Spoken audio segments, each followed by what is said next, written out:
The Southbank Centre has proposed new developments which are threatening the existence of the undercroft skate spot, the place generally regarded as the cradle of UK skateboarding.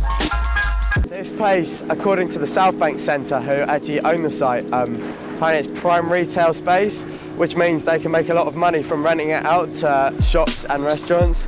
And that's basically what they want to do, it's money over culture. I don't want to name any names, but you know all the faceless coffee shops you have on every high street, they will be stuck in this place. And we're not against redevelopment upstairs, we're not against redeveloping all that, but just preservation is what we ask for, we plead for. The first skaters came here in 1973. They were some of the first skaters in Britain. They came down here and skated. And then, yeah, it's just been a really famous skate spot. Now it's one of the most famous skate spots in the world. It was an experiment. They wanted to see what happens if they just made a place architecturally interesting for people to just do their own thing with. People who came were like skaters, and then later on, after that, graffiti artists and BMXers, and then all the people who use it today. It's a real hive of creativity. You get a lot of people coming down here just doing their own thing. The history's happened already. Save the history, but also save the future. I mean, like, it takes away the cultural fabric of one of the most iconic spots in the world.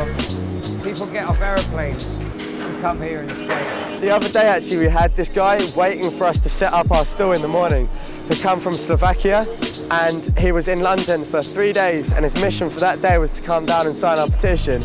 One of like the last remaining like true kind of spots around the world. So we have like Philadelphia Love Park, like that's a bust now. Brooklyn Banks, that's been completely torn down. This is like one of those surviving spots, and I think it should be preserved for future generations.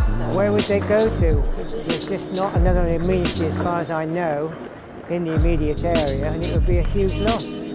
120 meters away, the development proposals include a new skate spot under the Hungerford Bridge to replace the undercroft. The new plans are larger, but will cost £1 million. Thanks, but no thanks. It would take away the whole... You know, people might go there, but like I said, you can't replace history. Hungerford Bridge is a joke, basically.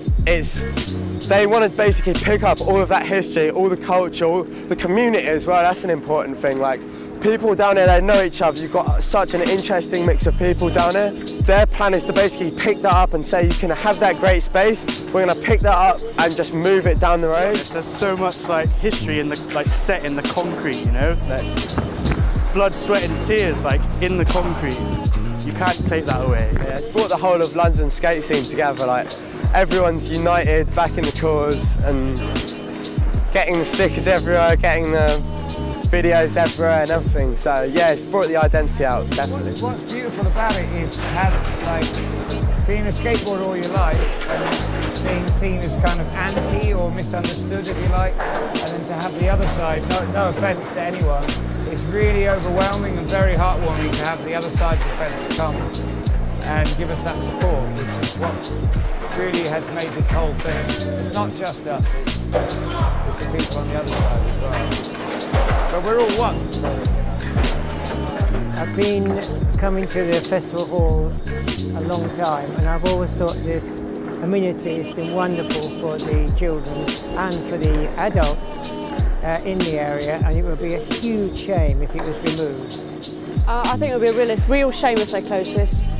There's so many restaurants and cafes up there, and I was just walking past and I spent 15 minutes watching it. It would be a real shame. It takes a lot of character out of the area. It's just going to be for tourists, isn't it, really? That's it. Everybody who comes here now or has been here before, there's nothing left for them, really, is there? The place has got its own identity separate to anywhere else in London, really, the world.